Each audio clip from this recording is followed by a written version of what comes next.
topics and opinions expressed on the following show are solely those of the hosts and their guests and not those of W4WN Radio, its employees, or affiliates. We make no recommendations or endorsements for radio show programs, services, or products mentioned on air or on our web.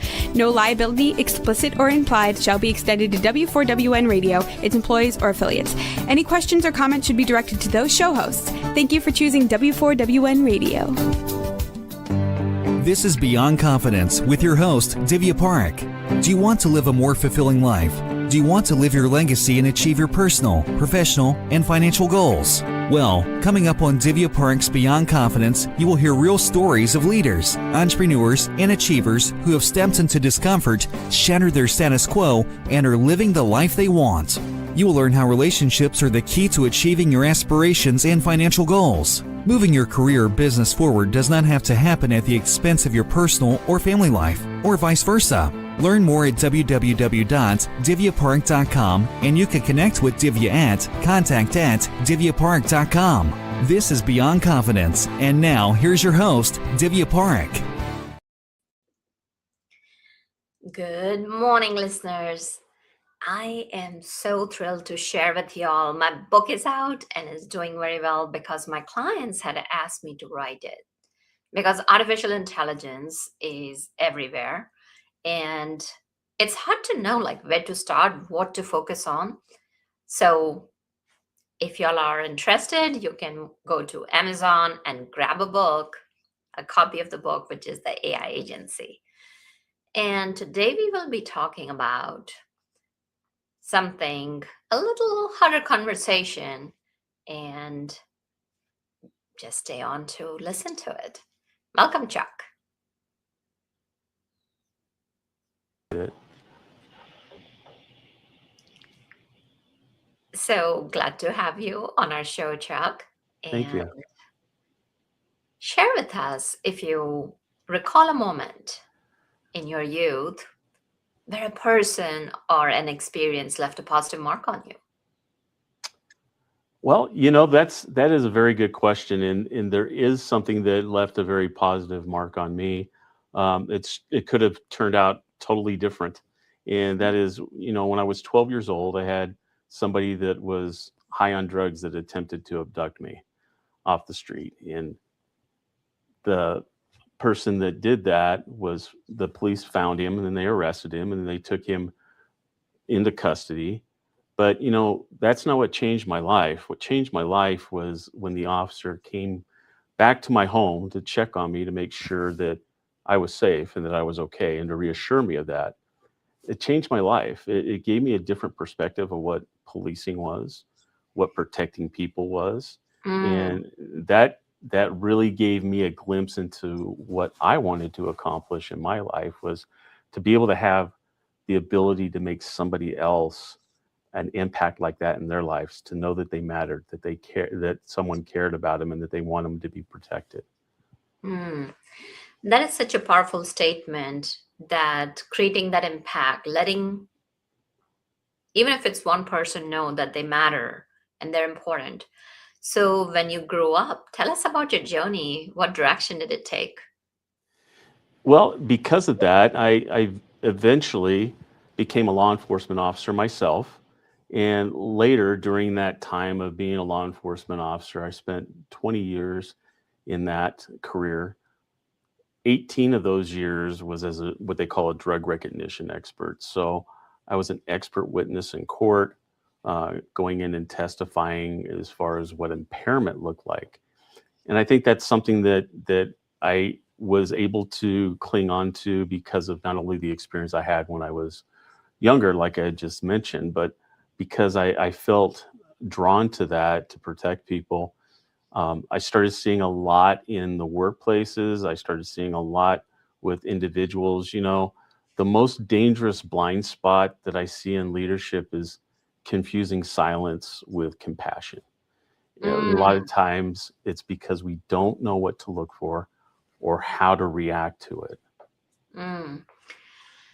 That's really an important point, confusing silence with compassion. Before we go to it, I'd love to hear, what were your learnings throughout your journey, you took the learning and experience you had as a child and became a law enforcement officer. So during your journey, because it's such a hard place to be, you're seeing a lot of tragedies and a lot of lost opportunities in young lives, or for that matter, what did you bring home? That was one of the hardest things to do, is to be able to separate the Mm, things that you experience in that career, and then go home to your family and try to block out those things. I did the best that I could. Sometimes those things did carry over, but I was wise enough to be able to recognize that. I had a really good relationship with my wife. She and I've been married for 35 years. Uh, she congratulations. she went through a lot of this stuff with me. She's my rock, and I think that's really important too, is having somebody that is going to understand. When I came home, there was times where I just needed to be by myself, just Mm, power down a little bit, and mm, get in a different frame of mind. One of the things that I did do early in my career is I intentionally lived about 45 minutes to an hour away from where I worked. And I did that because I didn't want anything that I did in my professional life to affect my family. I wanted to be able to go to a restaurant and not run into people that I may have had dealings with, or had to arrest, or things like that. mm, It was very important for me to try and keep that separate.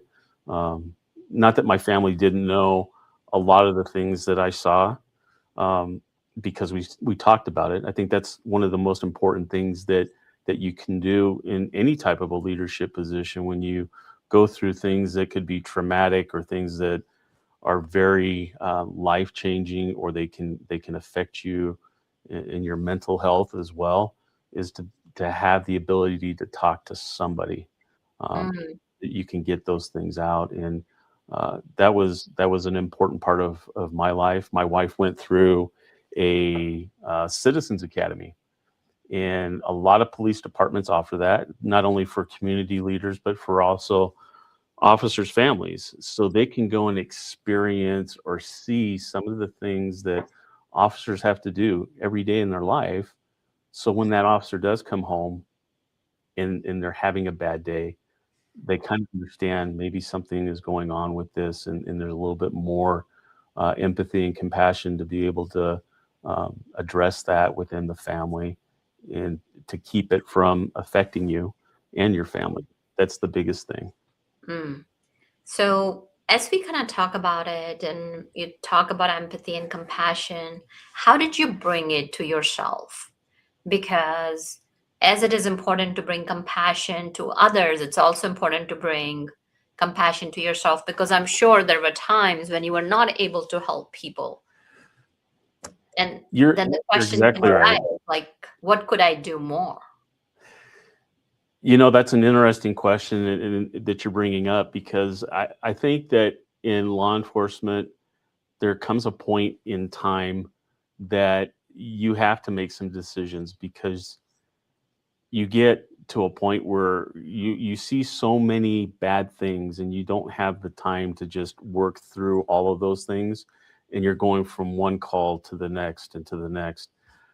I was very blessed to be able to be called in to be a school resource officer, and that totally changed my career. It was the ability to make a difference with not only the community, but with those kids.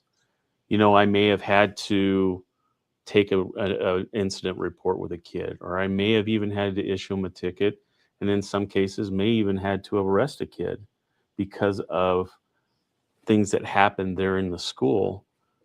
But what was the most powerful thing for me was to be able to see that kid the next day, that student, to be able to build that relationship with them, to let them know and understand, look, part of life is making mistakes. It's what you do with that counts. Are you going to learn from it? Are you going to be able to change? And to be able to develop that with them, to give them a different perspective. I think that's very important because there's a lot of perceptions in public right now as to how police officers are and how they interact, and that they are very enforcement oriented. When I was in the schools, I had a lot of leniency as far as deciding with the school, is it in the best interest of this student and their family to pursue something. Because Mm, to be honest with you, sometimes the discipline and the things that the school could do were far better than me putting a kid in a jail cell or issuing them a mm, ticket.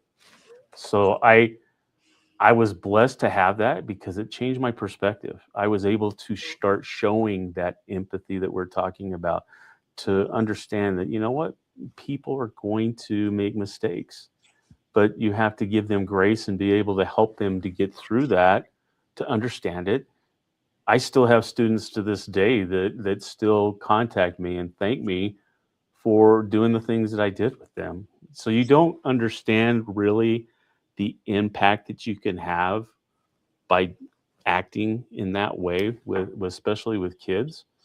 Um, it also gave me a better perspective being a father, going home and dealing with my own kids that were going through school, and having compassion and empathy for them in some of their situations.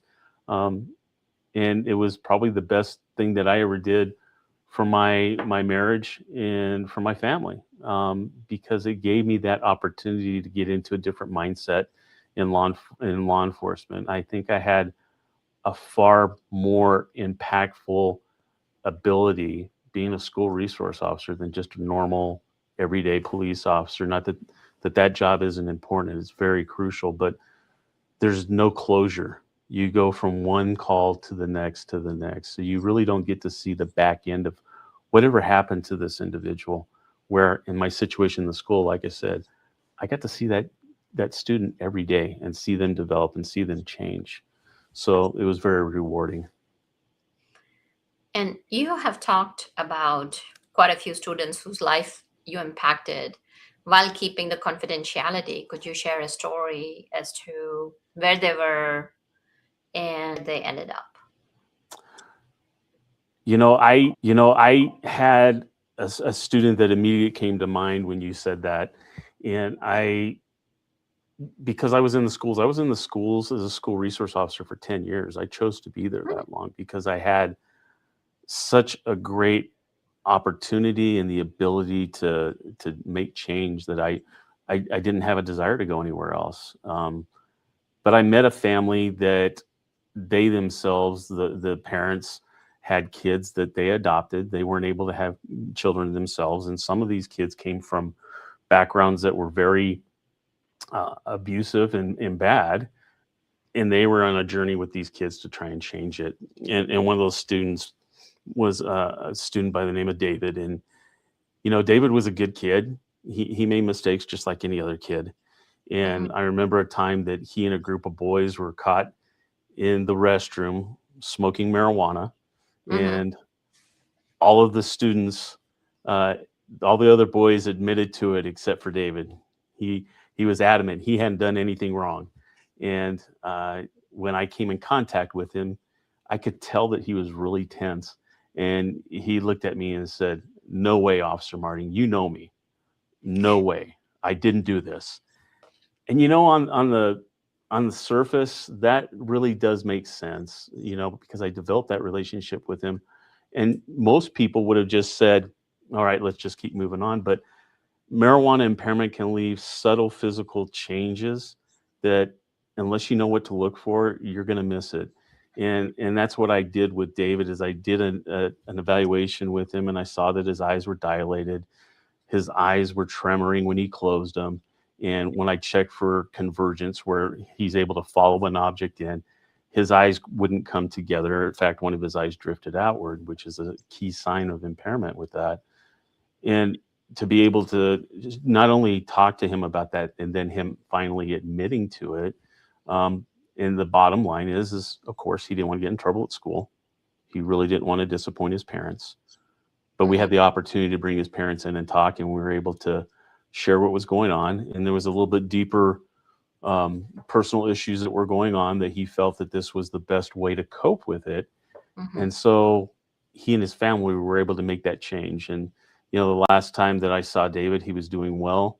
He often, when we did have communication outside of school afterwards, you got to figure that I did this 15 years ago when I retired. And so most of these kids that I dealt with in middle school are now adults themselves. And so they recognize me, but they've had so much development and change. A lot of times I don't know who they are until they talk to me. And David, it was a pleasure getting to talk to him. And he got to meet my wife, and he thanked me for taking the time to understand that his emotions at that point were very fragile, and to show empathy and concern. I could have wrote him a ticket. I could have done a lot of different things, but I chose to go with the school and to be able to do some counseling and some help with him there, and to involve his family. That was one of the more rewarding things that I got to do. And I got to do that on a continual basis. It just wasn't David, it was other students as well. We live in a society that we have so many different things. The school that I was in, it was primarily in a low income housing area. So I had a lot of different dynamics in that cases, where you had single families that were having kids in the school, where there was nobody home when these kids came home. And so how do you keep those kids out of trouble when mom and dad are at work trying to get through things? So it was an opportunity to help work with the community and to gain their trust, to be able to help them in their leadership journey with their kids, to help leadership in the school be able to more effectively deal with issues that a kid was involved in that they may not have really known about themselves, but because of my ability to check into the backgrounds and things that are going on, I was able to bring something to the table that was really needed for them to be able to make the best decisions involving these kids. Yeah, no. And thank you. Thank you for your services and Thank you. supporting our younger generation, because they're the leaders, as you mentioned, that it's been a while and they're the leaders of today. And you talk about leaders missing out on those, like having blind spots. Can you tell us a bit more about that? Yeah, we're so used to hearing people say, leaders, when they end up dealing with impairment or even other issues for that matter, saying, well, we have a zero tolerance policy. Well, what does that mean? A lot of times leaders know they have it, but they don't know exactly what it does or how it can help in that situation. And what I've really concentrated on with leaders is just what I call blind spots. Having a 30-second check-in with somebody, being able to look somebody in the eyes, being able to ask someone how they're doing, and then actually listen for an answer. Are they able to have that coherent conversation? Are they able to communicate well with you? And then being able to check, somebody's normal baseline. Are they off balance? Are they stumbling? Are they stuttering? Are they having issues that when you see them every day, this is totally new, there's something going on? I think a lot of times we're in such a rush to do things because we have time constraints. We have things that we need to do. But if you can just take 30 seconds as a leader just to check in with somebody, you're going to be able to find out in that 30 seconds just by looking at their eyes, seeing if they can communicate, whether or not they have a change in their normal baseline. You're going to know whether you need to continue that conversation with them to figure out what's going on, or within 30 seconds, everything's good. We can move on. I think that's the most important thing that we need to do. And active listening, actually hearing what they're having to say to you, and showing that you care. Yeah, and you said that we are in a rush, especially everything is, go, go, go, go, go, get it done, and finding that time so that just 30 seconds can make a huge difference. And you talked about active listening. Do you have any deeper tips in that? Active listening is so crucial. I learned this early on as a police officer. Um, I often tell people as a police officer, I had even administration in the school come to me and they say, how did you get that kid to tell you this? How did you know? And I looked over and I had a candy jar in my office, and I solved more incidents in that school with a candy dish than I ever did with enforcement. Because when kids would come into my office, or even school administrators, or even teachers for that matter, a lot of times they were guarded. Sometimes the kids felt like they were going to get punished. And you know what I would do is I would slide a Snickers bar across the desk to somebody, and something would usually shift. And then people would get comfortable, and I would listen. And one of the things that I've taught my own family, my kids in general, and if they were here, they would tell you that this was a big thing with Dad, is when I would communicate with them, and sometimes we want to be heard. Everybody wants to be heard. They want to be listened to. I would be in the middle of talking, and even in the school, I'd be in the middle of the talking, and they would stop me, and they want to put in their 2 cents of what's going on. And I would look at them and I said, are you listening to react? Are you listening to hear what I'm asking you or saying to you? Mm. And when you had that reset with people, you would be amazed how different that conversation would be. Because one, now they know I'm listening. Number two, they know that I care because I want to hear what you have to say. But, it's like kind of like my father told me as a kid. He said, look, we can sing together, but we can't talk together. We have to have turns. We have to listen and understand so that we can figure out the best way to react and to help each other. So I know that active listening is such a crucial part of leadership for parents, for anyone, just taking the time just to listen. And you'd be amazed how many people will come to you and thank you when you really didn't say much in that conversation, but you allowed them the opportunity to say what was in their heart, what was happening in their mind, and then showing them the compassion and care and concern that you wanted to be able to help. I deal with people coming into my facilities every single day. And one of the things that I've taught my team is that, look, compassion and active listening are crucial. And when somebody comes in, even if you don't care, pretend that you do and watch what happens. And because of that, we've had less incidents of misunderstanding. We've had people come back and thank us. It's amazing what happens just through the ability to show somebody that you care and you want to hear what it is they have to say. Yeah, no, that's powerful, because what you're talking about is not only listening, but also creating that space where you're bringing in that empathy and compassion. And when you do that, people know that you are creating that time. You're sitting there with them. It's not about the rush. And you had talked about earlier on in our conversation about silence, compassion, and empathy. Can you shed more light on that? Sometimes the silence that we have with individuals, I've found, is because they're trying to gauge whether or not they trust that you're going to be able to help them, or trust that, what they say is going to be taken in the light that they want it to be taken into. A lot of times in law enforcement, I had to get over the stigma of I am just there to write tickets, to punish, and take you to jail. And sometimes even as a supervisor, look, the hardest thing for people to do is to admit when they've done something wrong. And the reason for that is we don't want to get in trouble. We don't want to get fired. We don't want to get suspended. We don't want to have any of those things that could come as a result. I had a team member who was very abused by the previous employer they had, and every time that she had made a mistake, when I went to go and talk to her, one of the first things she said is, "Am I getting fired?"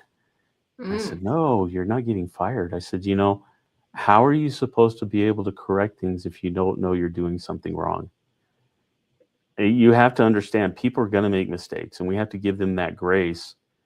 But making somebody at that time with the silence, I think that's in you building that relationship of trust, kind of like what I was talking about earlier, having that candy jar there and being able to talk to somebody, just asking somebody how you're doing, what looks good, um, how can I help you, and looking somebody in the eyes and being sincere, um, and then doing the active listening that we talked about, and then if you know what's going to happen because of this as a result, what direction you're going to go to.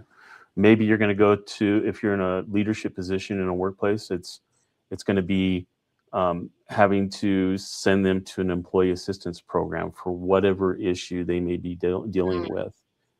At least having something that you can tell somebody, telling them, well, you know what, HR will get with you tomorrow and they'll tell you what the next steps are. That's not good enough as a leader. If you don't even know what your policies are or how the direction of this incident is going to go into, how do you expect your employees to know what their policies are and what they can and can't do? So you have to know those, and you have to be able to give them some sort of information so that they at least feel validated and they know whether they could be suspended. I think it's in the way that you deliver it, how you talk to somebody and how you say things. It's not just, well, you're probably going to be suspended or fired. Well, that's really going to cause anxiety with this person having to wait the next day for somebody to get a hold of them. Where if you talk to them and you say, look, this is what our policies are. I don't know exactly what's going to happen. This could happen, but these are the things that they will talk to you about. At least then they know that there's an opportunity for them to be heard, that we can work through this, and whether it goes in a different direction, then that's what ends up happening. I'm not saying lie to somebody, but being honest and wanting to at least show that compassion and empathy for people. I think a lot of times that's the biggest key thing that we miss, is showing empathy to people. And it's so what you're sharing is that lace honesty with compassion, Correct. because you're not leading them down a different path or trying to skirt the issue. Basically, what you're doing is that, listen, this is my understanding, this is what could happen, and will support you the best through this journey. So, this way, you are helping them ground themselves in the moment and leading them through it. Well, and I think that if you think about it, how many opportunities that you had where you wanted to express something, but you felt like you were cut off, or that what you were Mhm. saying didn't matter because we are in such a rush just to get things done. I don't. How many times have you had people tell you that they were told by a leader, "I don't have time. We can talk later." I think that that's the wrong way of handling any type of situation. Mm. We need to be present at that point, understand that each individual is having needs. And I know as a leader myself, I get bogged down too. There are days that I have 12 and 15-hour days that I didn't plan on, but I still need to be able to interact with my team, to be able to show them that, one, I care, and that, two, that they have the support that they need, and that I'm going to do what I can to follow through to make sure they feel heard and safe, and whatever else we need to do to take care of that. Hmm. Yeah, no, that makes sense. And I know you have captured quite a bit in your book. Tell us, how did you get to it, and when did you publish the book? Well, I Mastering the Impairment Code is the book that I wrote. I did that after going to so many workplaces and seeing leaders struggle with understanding different dynamics. And it's not just about impairment, it's also talking about some of the things that we've talked about here: how to communicate, how Mm. to draw these things out. Look, this isn't a book that's about punishment. Okay. It's Mm-hmm. about trying to identify these issues before they get to the point where it becomes a crisis or you have an accident in the workplace or things like that. And that's where what we talked about earlier was zero tolerance. Zero tolerance is reactionary. It's after the fact. Mm-hmm. What I teach is those zero blind spots, noticing and identifying things before they get to that point. So that's where the idea for um, the mastering the impairment came from. I also went through is Jack Canfield. He is one of the individuals that did the forward to the book because I became an instructor for him because look, I was a police officer. Now I'm a boss for somebody. I need to learn how to have some principles of leadership to be able to teach and to train and do those things. And so I became a master or an instructor for the Jack Canfield success principles, and it was life changing for me. Mm-hmm. It gave me a blueprint or a guide to go by to better not only myself but those that come to me. Look, I know that a lot of people aren't going to be with me forever. They're going to probably move on and do other things, but I think that during the time that I have that individual, it's my responsibility to try and help them be fulfilled and trying to be a better person than they were when they walked through the door and came to work for me. Mm-hmm. In this book, we have other things. It's not just impairment, like I said, medical conditions. How Mm-hmm. many times have we dealt with that in the workplace and we didn't know because of HIPAA that somebody may have, you know, be a diabetic or they have epileptic seizures or things like that. So how do you recognize that? A lot of times people will view that and think that somebody's impaired when they're not impaired. Mm-hmm. So it's teaching leaders that, that compassion, that empathy, and that active listening skill we talked about earlier that's in the book. How do you address those things? Mm-hmm. And then understanding, I think that a lot of times we have just certain drugs that we hear about in the news. Well, we have people that are on prescriptions, and sometimes they get addicted to those things. There's other things other than marijuana, which seems to be the big topic for a lot of people. But alcohol, alcohol is huge. You have to think about during COVID, what were the things that people had access to? Alcohol, marijuana, and prescription drugs. And a lot of times you had people that couldn't get to their AA meetings or they couldn't go to their support systems. So they started self-medicating and started doing these things. Um, Mastering the Impairment Code has been a journey that I went on that I feel very fulfilled in that, hearing back from leaders. It came out in June of 2025. So it's only been out a relatively short time, and it's been well received. And I've had a lot of opportunities to go into workplaces to teach people the things that I've told you here today and your listeners, focusing on leadership because it's a skill that, I mean, I don't know how many people, even as an entrepreneur, when they develop a business, I think the last thing that they worry about is the aspect of having to understand and realize that somebody could be impaired in your workplace, because we're trying to do all these different things. It's usually an after fact, after an accident or a crash or a crisis, that we find out that we have a substance abuse problem, and now we have to try and figure that out. So that's what this book is for.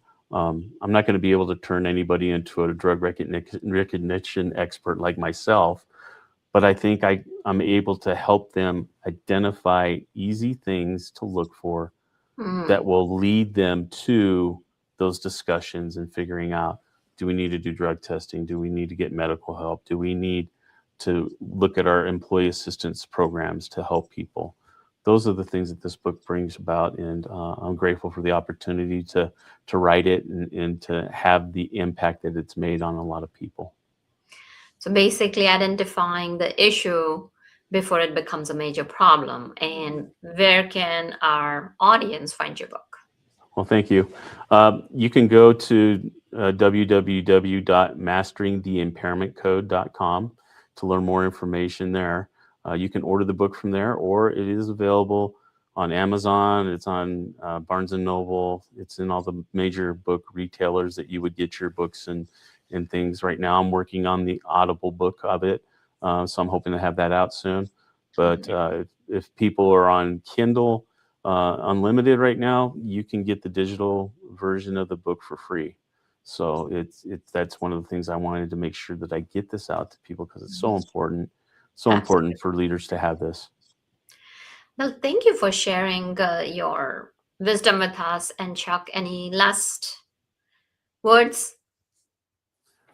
Well, I need to acknowledge you. I need to thank you, because what you're doing is very important. You have a book that you just put out for your clients. And I think that sometimes we get caught up doing so many things for other people that we don't hear that care and concern and also gratitude for the things that we do. So I just want to take that opportunity to thank you for what you do, and for taking the opportunity. No, it's important. We need to hear that once in a while. And so I'm grateful for what you're doing. You're allowing me to be on your platform, to be able to talk to your people about the things that are important to me. And that makes it important to you.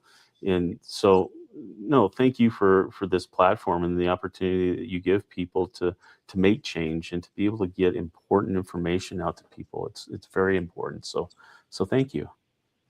Absolutely. And we are grateful for the work you're doing, because it's so important that once people learn, and knowledge is power, as they get to know, and they can help other people. And life is all about creating impact. Life is all about helping each other, building that community, because we are all interdependent. And the stronger communities we build, the stronger leaders we build for tomorrow and even today, it's going to impact all of us, and it's just going to make a better life for everyone. So thank you for doing and sharing your wisdom with us. And thank you, wonderful audience, for being part of our show, because without you, the show would not be possible. So reach out to us, let us know what you're looking for, who can we bring, what can we talk about, so you can live the life you deserve. And thank you, Juan, our tech genius, for making the show possible. Be well and take care until next time. Thank you for being part of Beyond Confidence with your host, Divya Parekh. We hope you have learned more about how to start living the life you want. Each week on Beyond Confidence, you hear stories of real people who have experienced growth by overcoming their fears and building meaningful relationships. During Beyond Confidence, Divya Parekh shares what happened to her when she stepped out of her comfort zone to work directly with people across the globe. She not only coaches people how to form heart connections, but also transform relationships to mutually beneficial partnerships as they strive to live the life they want. If you are ready to live the life you want and leverage your strengths, learn more at www.divyaparekh.com. And you can connect with Divya at contact@divyaparekh.com. We look forward to you joining us next week.